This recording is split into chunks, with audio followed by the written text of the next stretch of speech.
love Jurassic Park, but something that compares to that original movie is definitely Cretaceous. So we're gonna break down the entire show and the first season of Chaos series. So let's get right into the video. Cretaceous season 1 was released on September 2020, and I'm not doing an episode by episode analysis because that would simply take too long. So the season starts with Darius playing a VR dinosaur game, arrived at Jurassic World. He and other 5 campers, Ben, Sammy, Yasmina, Brooklyn and Kenji. They all go in a jeep of sorts. While they are going, they encounter a slight problem. After that, they settle in their cabins and go to experience the Camp Cretaceous zipline, and nothing goes wrong. Later that night, Darius, Kenji and Brooklyn sneak out for a nighttime VO of the compy pen, but it's not a compy pen, it's a raptor pen, and then they fall in. Dave saves the campers after telling Darius and Kenji to clean up dino stuff, while others explore Dr. Wu's secret lab, and Brooklyn discovers Dr. Wu's secret, and Ben names an Ankylosaurus Bumpy. Meanwhile, having learned a lesson from going to the last deadly carnivore paddock, they go to yet another deadly carnivore paddock, and Kenji names the carnivore Toro. Next day, they head out to the gyrospheres in the valley. A classic Isla Nublar storm rolls in, and the dinos get a little aggressive, and ranch girl Sammy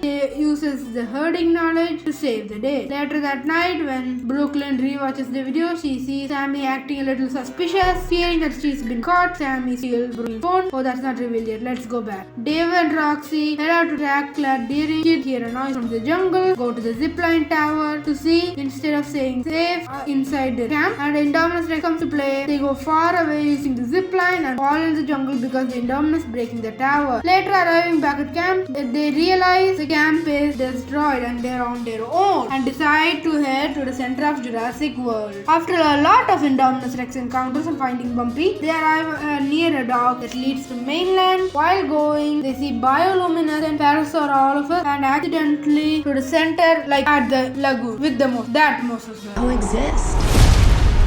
Thanks to some fast thinking from as the campers make it to safety. They are not safe for long though, as Toro, the Carnotaurus, reappears and they flee to the monorail, heading to the evacuation out of the island. Ben gets his heroic moment and changing the rail to save them, then gets yoinked by a pteranodon, and they all jump off the monorail. The underground tunnels, they get turned around though and decide to put up a fierce battle against Toro. As the sun rises and they make it to the dock, but they're too late as they missed the last ferry.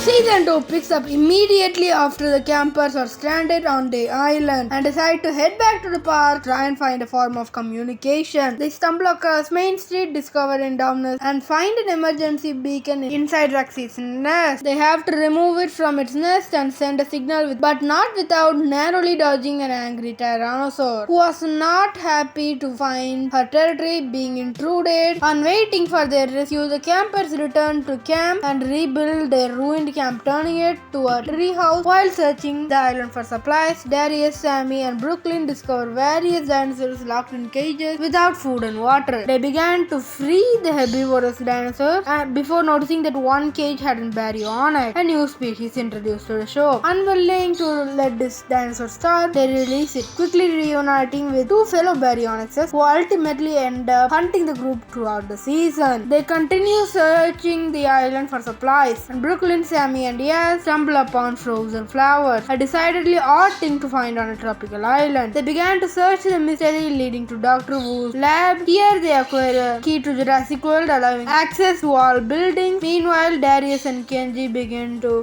try and solve a water problem, then finding the watering hole that night. They notice a bonfire at the middle of the jungle, which leads them to Mitch and Tiff and Hap, newcomers to the island and quote-unquote eco-tourists who are taking advantage of Isla Nublar's abandonment. The campers believe the signal was the reason they're here, and Mitch and Tiff are here to rescue them. The campers are back to the newcomers' camp. Mitch bonds closely with Darius, the two sharing their thoughts on dinosaurs are located on the island. Brooklyn becomes suspicious of Mitch and Tiff and Hap. Up until now, we haven't seen Ben. While this has been happening, Ben survives the fall and defeated Toro and has been living with Bumpy this whole time. Ben reunites reunites with Brooklyn, Kenji and reveals that Mitch and Tiff are not who they seem, and it doesn't take long for the rest of the group to realize that too. And Mitch and Tiff reveals themselves as hunters and to make a line to the watering hole. Mitch and Tiff plan to hunt a dinosaur. Meanwhile, the rest of the group try to work out if Hap is a good guy or a dangerous poacher like Mitch and Tiff. We get a shot jumping slow motion before Hap fights three baryonyxes, letting them escape after heading to Main Street and using Brooklyn's all-access card. They turn on the power and Kenji accidentally triggers the thawing of the hybrid that is being kept cryogenically frozen, which will appear next season. They flicker the lights in Main Street, confusing the T-Rex and Mitch and Tiff. They use the communication systems to communicate with Derry and Sammy and try to mention Tiff and Mitch to get away from the watering hole. After a confrontation with Darius at the watering hole and a large stampede, Mitch and Tiff free from the T-Rex, and Mitch fell on one of his traps and Tiff didn't rescue Mitch from the T-Rex, and the baryonyxes get their revenge. And the campers are left stranded on the island with no one to rescue them. Darius resolves the time for campers to find their own way home.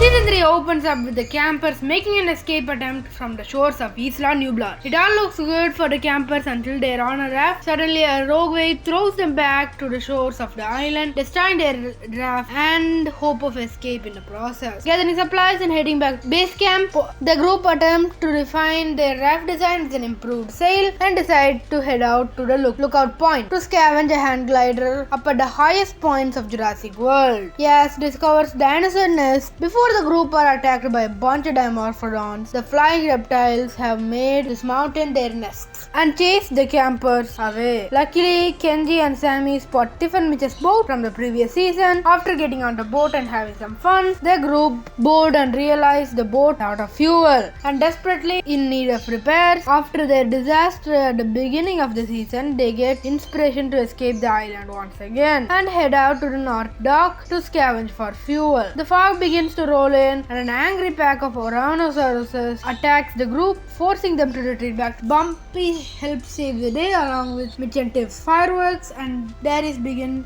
to wonder why the island's ecosystem is changing so rapidly. Tyrannosaurus out of their area, Compy's disappearing from camp. Darius believes the island is out of balance. Meanwhile, something new and deadly lurks in the jungle. Kenji realizes that there's another dock the group could go to, a private dock that's not on any map. The group head into Kenji's penthouse with Brooklyn's all-access pass. Going there, they spot a couple of Monolophosauruses and make it to the giant hotel-sized area. They go to Kenji's penthouse inside of his father's house. They eat and drink water. Outside, Bumpy attempts to defend the building from the Monolophosauruses. The campers battle with these dinosaurs before finally making it out via an elevator shaft. Make it back to boat and patch the boat with a lunch tray. And while waiting for it to dry, they're having their compass stolen by a curious Compy. Following it, Kenji, Yasmina and Darius find the Jurassic Park Visitor Center. The trio encounter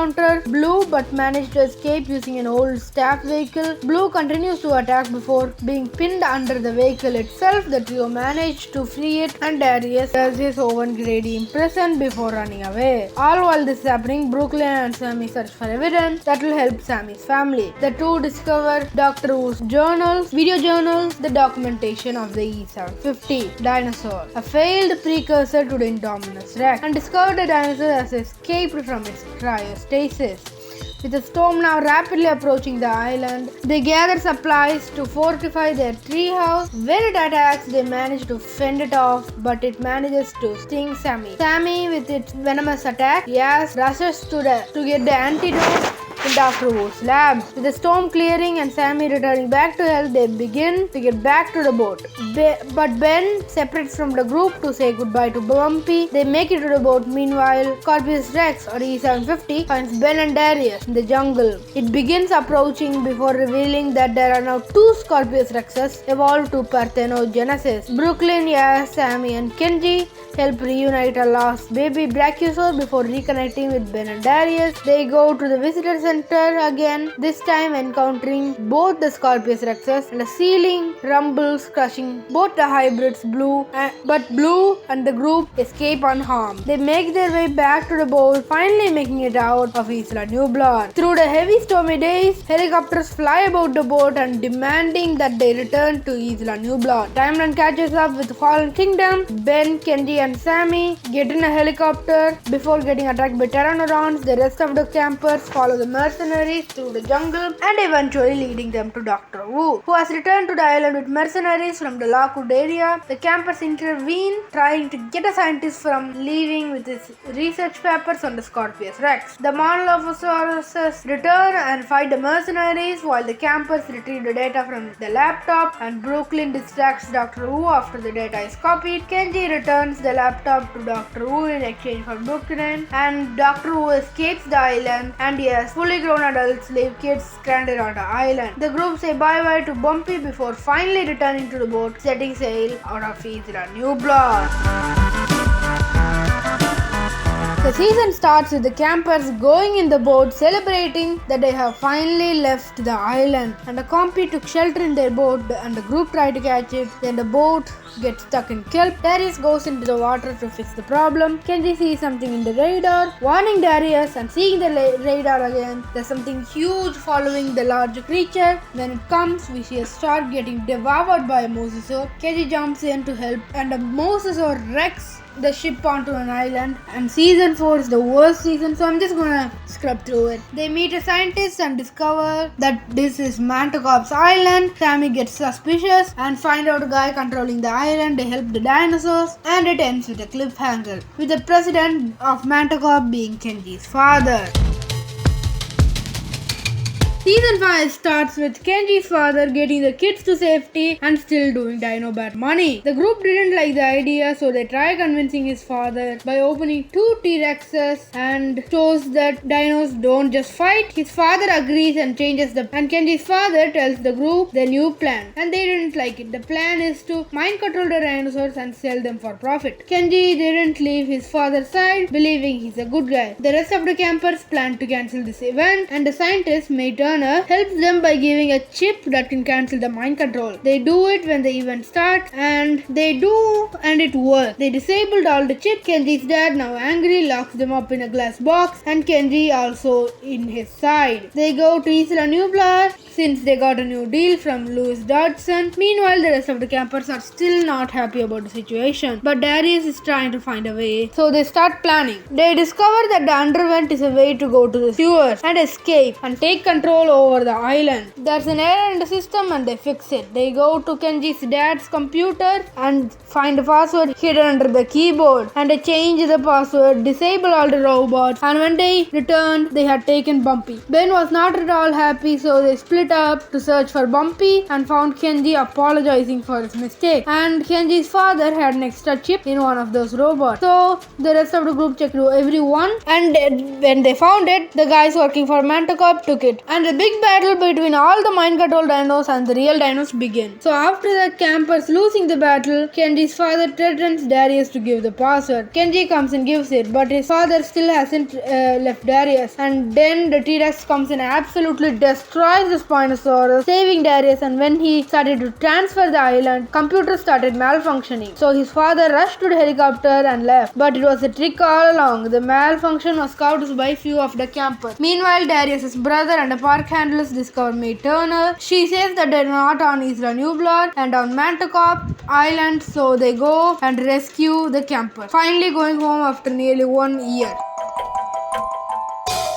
The season starts with Darius driving through the jungle, helping the DPW handle a Pachyrhinosaurus, and an Allosaurus appears out of nowhere and fights with the Pachyrhinosaurus. Darius follows the Allosaurus and it swiftly escapes. He returns to his home, he sleeps until 2:30 am, and he gets a random mysterious call, and Ben comes to visit him, and they plan to get the rest of the group when 2 Atrociraptors attack, and thanks to some quick thinking, they escape and get in Ben's van to get Sammy. They stop to get fuel while helping a dinosaur. They reach and tell Sammy that they're being chased. And Ben reunites with Bumpy and Atrociraptors are attacked that night. They escape using their van, go to Kenji. Sammy reveals a map that Brooklyn left and Brooklyn visited Kenji's father. Kenji and Darius go to his father's area. The next day, as Ben and Sammy travel to visit Yas, the duo witness 3 sticky Moloch mistreated by their handler and decides to free them. Darius and Kenji visit Daniel Kahn and question him about Brooklyn. He reveals her investigation on dinosaurs and plans to get herself involved. The Atrociraptor attack and Kenji and Darius escapes thanks to Mateo. Meanwhile, Ben and Sammy reach Yaz's area where there are no dinosaurs at all, but out of nowhere, 2 Pickles Spinaxes attack. They fall in the water with Ben and escape from Ben's van. Mateo returns Brooklyn's phone to Darius, having kept it that night. Darius and Kenji unlock the phone and finds Brooklyn's secret apartment in Colorado.